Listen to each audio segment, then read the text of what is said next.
Hello friends.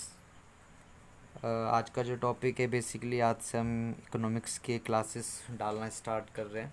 लेकिन आज हम एक ऊपर एक कुछ बेसिक टॉपिक्स पर डिस्कस करेंगे और आगे से आने वाली जो वीडियोस होंगे वो सारे के सारे कंप्लीट टॉपिक्स पे बेस्ड होंगे। तो आज हम बेसिकली क्या करेंगे, बस इकोनॉमिक्स के बारे में हल्का सा जानेंगे कि इकोनॉमिक्स होता क्या है और इसके अंदर बेसिक टर्म्स क्या होती हैं और किस चीज़ की स्टडी बहुत ज़्यादा ज़रूरी होती है इकोनॉमिक्स में। चलो स्टार्ट करते हैं। सबसे पहले इकोनॉमिक्स जो आपकी होती है बेसिकली उसके अंदर हम कुछ भी स्टडी करने से पहले मैं आपको सिर्फ एक छोटा सा एग्जांपल समझाना चाहता हूँ।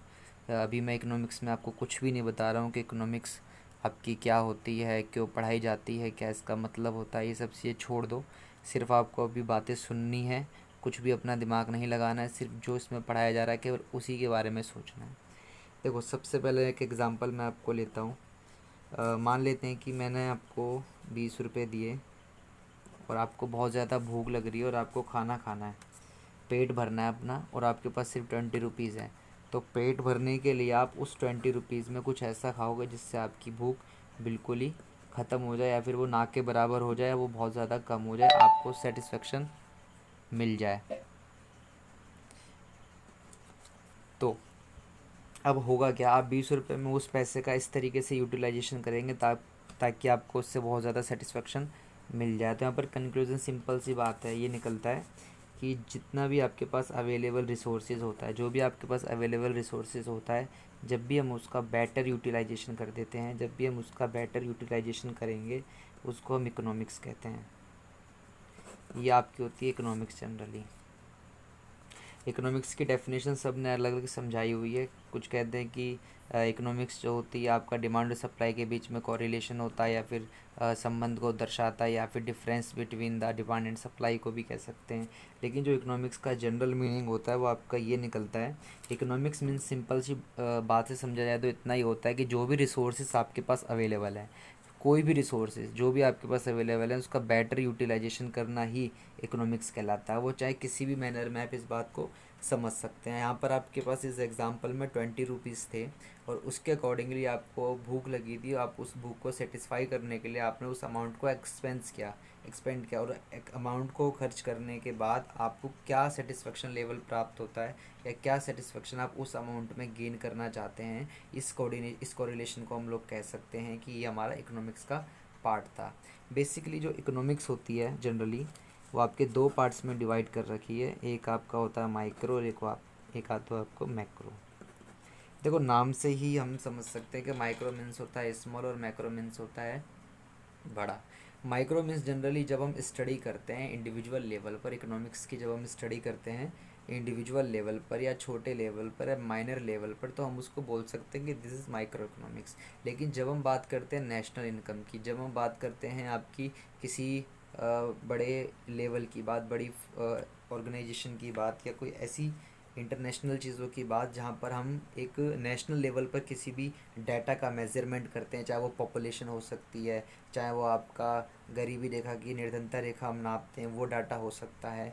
तो जब भी हम ऐसे डाटा का हम कैलकुलेशन करते हैं, मेजरमेंट करते हैं, तो वो एक बड़े लेवल पे बड़ा पैमाना होता है जिसको मैक्रो लेवल के अंडर कवर किया जाता है। तो हम जनरली दो हिस्सों में इसको स्टडी करते हैं इकोनॉमिक्स को, माइक्रो और मैक्रो। माइक्रो मीन्स वही है इंडिविजुअल लेवल पर स्टडी करना, और मैक्रो मीन्स होता है नेशनल लेवल पर स्टडी करना, यानी कि कंट्री बेस्ड डाटा को स्टडी करना। ये चीज़ें निकाली जाती हैं। ये होता क्यों है, ये दोनों को दो हिस्सों में इसलिए बांटा गया है कि माइक्रो मीन्स जब हम एक छोटी छोटी टुकड़ों में उन चीज़ों को स्टडी कर पाएँ, बहुत बारीकी सी है।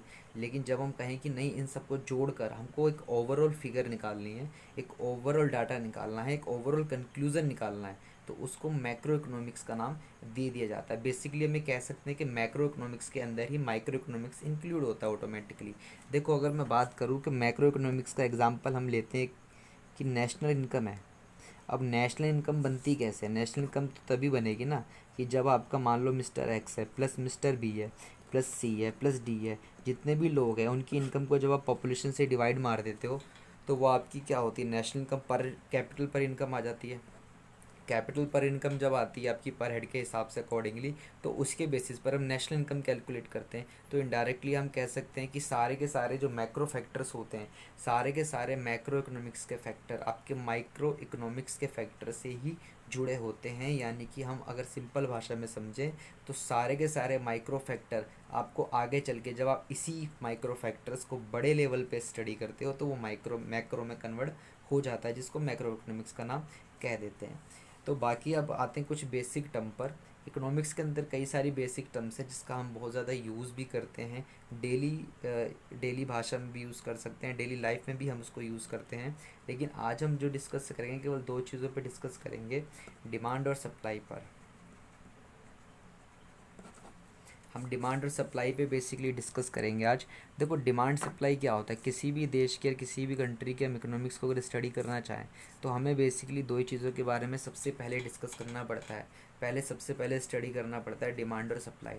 किसी भी कंट्री में अगर गुड्स एंड सर्विसेज के आप डिमांड एंड सप्लाई को अच्छे से स्टडी करते हैं तो मेरा ये मानना है कि आप काफ़ी हद तक उस कंट्री की इकोनॉमिक्स को स्टडी करने में सक्षम हो सकते हैं।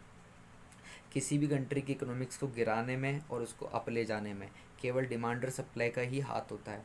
डिमांड सप्लाई आपकी प्रोडक्ट की होती है, प्रोडक्ट मीन्स प्रोडक्ट स्टैंड करता है, वो गुड्स भी हो सकता है, वो सर्विसेज भी होती हैं। ऐसा नहीं है कि हम प्रोडक्ट के अंदर केवल गुड्स को इंक्लूड करेंगे। प्रोडक्ट के अंदर आपका गुड्स एंड सर्विसेज बहुत कवर होते हैं, तो हम बोल सकते हैं कि डिमांड और प्रोडक्ट, डिमांड और सप्लाई ये सर्विसेज की भी हो सकती है। अब यहाँ पर क्वेश्चन आता है कि किस तरीके से अफेक्ट करती हैं हमारी किसी भी देश की कंट्री की इकोनॉमिक्स को। देखो डिमांड जो होगी आपकी, मान लेते हैं कि 100 लोग हैं लेने वाले, या ये समझ लेते हैं कि 100 क्वांटिटी की डिमांड है लेकिन देने वाले केवल 5 लोग हैं। यानी कि 100 क्वांटिटी की आपकी डिमांड है लेकिन सप्लाई केवल 5 लोग कर रहे हैं, और 5 लोग सप्लाई जो कर पा रहे हैं वो आपकी कुल मिलाकर हम ये कह सकते हैं कि वो 60 क्वांटिटी की ही सप्लाई कर पा रहे हैं। इस केस में हम ये स्टडी करते हैं कि डिमांड आपकी ज़्यादा और सप्लाई आपकी कम है। इस केस में क्या होगा, ख़रीदने वाले ज़्यादा और बेचने वाले कम है। बेचने वाले जो लोग कम होंगे उनको पता चल जाएगा कि मार्केट में कोई मटेरियल है नहीं, हमारी सप्लाई बहुत ज़्यादा कम है। सप्लाई कम है तो लोग उस चीज़ को कम से कम खरीद पाएंगे क्योंकि मार्केट में वो अवेलेबल ही नहीं है।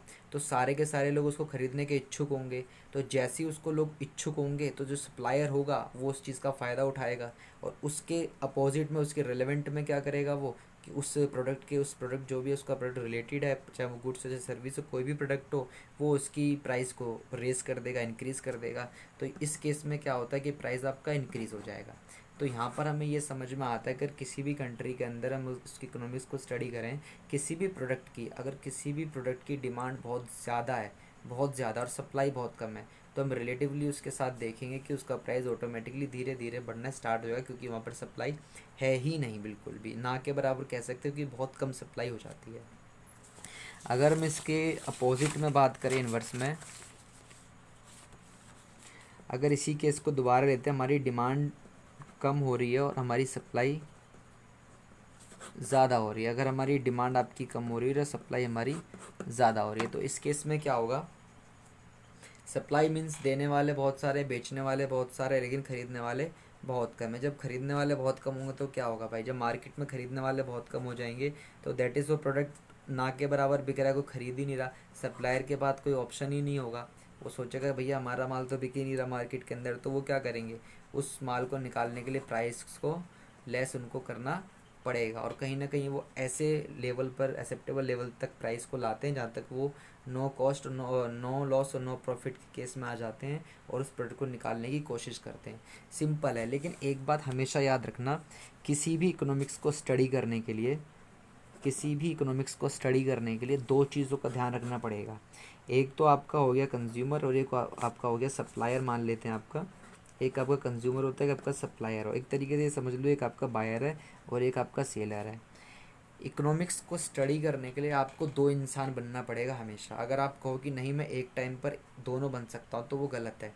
आपको अलग अलग टाइम पे दोनों को रख के सोचना होगा। कैसे, अगर मैं कहूँ कि मान लो आप कस्टमर हो, आप मिस्टर एक्स हो और ये मिस्टर वाई है, ये कस्टमर है और ये सेलर है जो बेचने वाला, और ये बायर है हमारा। अब हो क्या रहा है मार्केट के अंदर कि डिमांड जो है वो आपकी ज़्यादा हो रही है, डिमांड ज़्यादा हो रही है और डिमांड कम हो रही है, सप्लाई ज़्यादा हो रही है और सप्लाई कम हो रही है आपकी, ठीक है। और यहाँ पर प्राइस का ले लेते, ज़्यादा हो रहा है, प्राइस कम हो रहा है, और प्राइस ज़्यादा हो रहा है और प्राइस कम हो रहा है आपका। पहले स्टडी करते हैं हम लोग इसको, मिस्टर एक्स वाले केस को। मिस्टर एक्स का है आपका बायर इस केस में। मिस्टर एक्स कह रहा है कि मैं बायर हूँ, हमारा क्या हो रहा है कि प्राइस जो है ना, प्राइस किसी भी प्रोडक्ट का प्राइस मान लेते हैं, वो प्राइस बढ़ गया। बायर कह रहा है कि प्राइस बढ़ गया। अगर प्राइस बढ़ रहा है तो बायर इस केस में क्या करेगा, बायर कहेगा भैया प्राइस बढ़ रहा है तो मैं क्या करूँगा, कम खरीदूंगा। तो वो क्या करेगा, परचेजिंग कम कर देगा आपकी, प्राइस ज़्यादा है।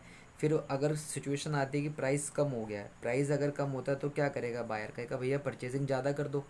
कोई भी प्रोडक्ट है अगर उसकी कीमत सस्ती होती है तो कोई भी बायर, एज ए बायर अगर हम अपने माइंड को सेट करेंगे तो यही दिमाग में आता है भैया कीमत कम हो गई है, फटाक से सामान को खरीद के स्टॉक कर लेते हैं, कल को कीमत बढ़ जाएगी क्या भरोसा। लेकिन अगर हम यही सिचुएशन सप्लायर के हिसाब से या फिर सेलर के हिसाब से देखें तो वहाँ आप क्या सोचोगे, अगर मैं कह रहा हूँ कि प्राइस आपका बढ़ गया, अगर मैं कह रहा हूँ प्राइस आपका रेज़ हो गया, तो सप्लायर के दिमाग में सवाल आता है कि यार प्राइस हमारा रेज़ हो रहा है हमारे प्रोडक्ट का, तो हम ज़्यादा सप्लाई करेंगे। प्राइस हमारा रेज़ हो रहा है, हम ज़्यादा सप्लाई करेंगे। लेकिन अगर इसी केस में उल्टा होता है कि प्राइस हमारा लो हो गया, अगर प्राइस हमारा लो हो जाता है तो क्या करेगा सप्लायर, सप्लायर तो यही कहेगा ना भैया मेरी 10 रुपये की चीज़ थी, अब वो 8 रुपये की बिक रही है, तो मैं मार्केट में दूंगा ही क्यों, 2 रुपये का लॉस क्यों करूँगा। तो वो सप्लाई कम कर देता है। तो इसमें आपने क्या देखा, ये तो आपका होता है प्राइस, प्राइस और क्वांटिटी का यहाँ पर आपका होता है इन्वर्स रिलेशन, और यहाँ पर आपका होता है प्राइस और सप्लाई का डायरेक्ट रिलेशन। यहाँ पर आपका होता है इन्वर्स रिलेशन और यहाँ पर आपका होता है डायरेक्ट रिलेशन प्राइस और सप्लाई में।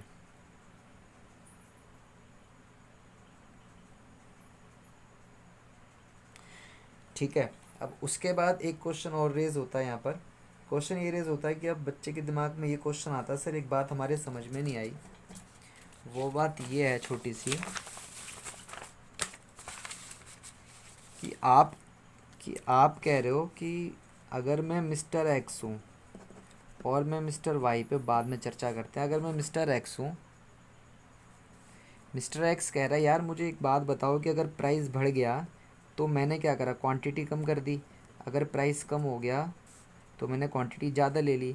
लेकिन मिस्टर वाई एक सेलर है, वो कह रहा है कि यार प्राइस बढ़ गया तो मैं क्या करूँगा, अगर प्राइस बढ़ गया तो मैं क्या करूँगा, उसी क्वांटिटी की सप्लाई क्या कर दूँगा, ज़्यादा कर दूँगा सप्लाई क्वांटिटी की, और प्राइस कम हो गया तो सप्लाई क्वांटिटी की कम कर दूँगा। लेकिन क्वेश्चन रेज ये हो रहा है, अगर मैं एक नॉर्मल क्वेश्चन यहाँ पे रेज ये होता है कि सर यहाँ पे प्राइस बढ़ रहा है, अगर यहाँ पर आपका प्राइस बढ़ेगा, प्राइस मेरा बढ़ रहा है और क्वांटिटी मैं कम ले रहा हूँ, और यहाँ पर प्राइस बढ़ रहा है और क्वांटिटी मैं ज़्यादा बना रहा हूँ या बेच रहा हूँ ज़्यादा, तो क्वेश्चन ये है कि प्राइस बढ़ने पर ये क्वांटिटी ज़्यादा बना देगा, ये क्वांटिटी मार्केट में आएगी, लेकिन मार्केट में प्राइस बढ़ा हुआ है, प्राइस अगर मार्केट में बढ़ा हुआ है तो कस्टमर लेगा ही नहीं, या फिर वो कम लेगा, कम बाय करेगा। तो यहाँ पर क्वेश्चन क्रिएट होता है कि फिर सप्लायर दे ही क्यों रहा है।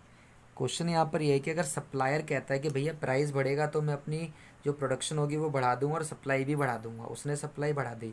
लेकिन मिस्टर एक्स एक कंज्यूमर है, एक बायर है, वो कहता है कि भैया प्राइस अगर बढ़ता है तो मैं क्वांटिटी खरीदूंगा ही नहीं, कम खरीदूंगा, यानी कि डिमांड उसकी कम हो जाएगी स्लोली स्लोली। अब क्वेश्चन यहाँ रेज होता है कि अगर mister Y as a supplier सोचे अपने आप को, तो वो कहता है भैया अगर प्राइस बढ़ेगा तो मैं तो सप्लाई बढ़ाऊंगा, लेकिन सप्लाई बढ़ा के मार्केट में दे देगा, मार्केट में देगा तो उसका प्राइस बढ़ा हुआ है, अगर उसका प्राइस बढ़ा होगा तो कस्टमर तो मिस्टर एक्स तो लेने से मना कर रहा है, क्योंकि उसका प्राइस बढ़ गया, वो क्वांटिटी खरीदेगा क्यों, वो प्राइस कम होने का इंतजार करेगा, या तो वो कम क्वांटिटी लेना स्टार्ट कर देगा। तो इसलिए इकोनॉमिक्स में क्या होता है, ये इन सब को कंट्रोल करने के लिए हमेशा कि ऐसी सिचुएशन ज़्यादा रेज ना हो, इस सिचुएशन को कैसे डील किया जाए, उसके लिए इकोनॉमिक्स में हमेशा क्या किया जाता है कि डी हमेशा एस के बराबर रखना बहुत ज़रूरी, जिसको हम लोग इक्विलिब्रियम पॉइंट यानी कि संतुलन बिंदु कहते हैं। किसी भी अर्थशास्त्र को, ये किसी भी इकोनॉमिक्स सिचुएशंस को कंट्रोल करने के लिए, बेहतर बनाने के लिए हमेशा डिमांड और सप्लाई को बराबर रखें, अगर डिमांड को आप ज़्यादा कर देते हैं तो भी प्रॉब्लम क्रिएट हो सकती है, इश्यूज़ होते हैं, और अगर आप सप्लाई को ज़्यादा कर देते हैं तो भी इश्यूज़ क्रिएट होते हैं। अगर आप इसके इन्वर्स भी करते हैं तो भी इश्यूज़ यहाँ पे क्रिएट हो सकते हैं। तो कोशिश यही की जाती है किसी भी इकोनॉमिक्स के अंदर कि हम डिमांड और सप्लाई को बराबर कर सके किसी भी तरीके से, और वो बराबर अगर नहीं है, अगर वो बराबर नहीं है तो उसको बराबर लाने का सोचा जाता है इकोनॉमिस्ट के द्वारा कि हम डिमांड और सप्लाई को कैसे इक्वल कर सकते हैं, क्योंकि डिमांड और सप्लाई ही है जो पूरी इकोनॉमिक्स में सेटल करती है चीज़ों को। क्योंकि डिमांड सप्लाई अगर बराबर है तो आपका इन्फ्लेशन डिफ्लेशन जो हम पढ़ते हैं कि महंगाई आ गई है या फिर सस्ती हो रही हैं चीज़ें, ये सारे जो रीजंस हम पढ़ते हैं सारे पढ़ने की नीड ही नहीं पड़ेगी कि डी और एस नहीं होंगे तो, क्योंकि इनके बेसिस पर ही इन्फ्लेशन डिफ्लेशन के टॉपिक अराइज होते हैं, अदरवाइज़ इनके टॉपिक अराइज होते ही नहीं है। तो ये हमारा जो था आज का बेसिक चीज़ें थी। इकोनॉमिक्स आपका क्या है, better utilisation of available resources, जो भी आपके पास अवेलेबल रिसोर्सेज, चाहे वो 100 रुपये हों, 20 रुपये हों, या जितने भी रिसोर्सेज हो आपके, कोई अदर रिसोर्सेज हैं, उनका आप बेहतर तरीके से किस तरीके से यूटिलाइज़ करते हैं, वो आपका इकोनॉमिक्स कहलाती है। उसके बाद हमने स्टडी किया था, हम ये भी कह सकते हैं कि economics is a difference between supply and demand. हम ये भी कह सकते हैं कि ये आपकी डिमांड है और ये आपकी सप्लाई है, इन दोनों के बीच का जो डिफरेंस होता है वो इकोनॉमिक्स होता है। हम ये भी कह सकते हैं कि ये आपकी डिमांड है, ये आपकी सप्लाई है, इन दोनों के बीच में जो डिफरेंस आता है minus that is difference equals to economics. It means economics is the difference between supply and demand. तो ये अलग अलग डेफिनेशंस हैं जो ड्राइव की गई हैं, बनाई गई हैं, समझाई गई हैं। जो भी आपको अच्छी लगे आप उसको पढ़ सकते हो, समझ सकते हो, लेकिन एक बात हमेशा याद रखना कि जो भी आप डेफिनेशन पढ़ो उसके मीनिंग को समझना कि किस तरीके से उसका अर्थ निकलता है। जो टोटल इकोनॉमिक्स होगी वो डिमांड सप्लाई में ही डिपेंड होती है। और दूसरी डेफिनेशन आप ये भी पढ़ सकते हैं कि इकोनॉमिक्स इज़ जो बेटर यूटिलाइज बेटर जो आपके पास अवेलेबल रिसोर्सेज होते हैं उसका बेटर यूटिलाइजेशन करना ही इकोनॉमिक्स कहलाता है। वो रिसोर्सेज किसी भी मैनर में आप समझ सकते हो, चाहे वो अदर रिसोर्सेज होते हैं, मॉनेटरी रिसोर्सेज हो सकते हैं, नॉन मॉनेटरी रिसोर्सेज हो सकते हैं, वो सारे रिसोर्सेज उसमें कवर होंगे।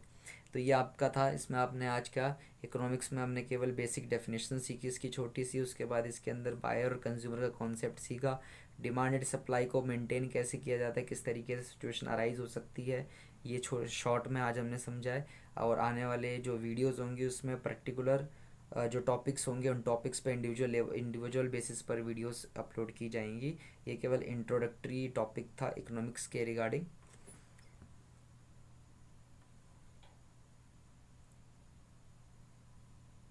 बाकी नेक्स्ट वीडियोस में जो भी नेक्स्ट वीडियो अपलोड होगी उसके अंदर हम स्टार्टिंग से जो इकोनॉमिक्स टॉपिक्स होंगे वो इंडिविजुअल टॉपिक्स पे एक एक करके उस चीज़ को डील किया जाएगा।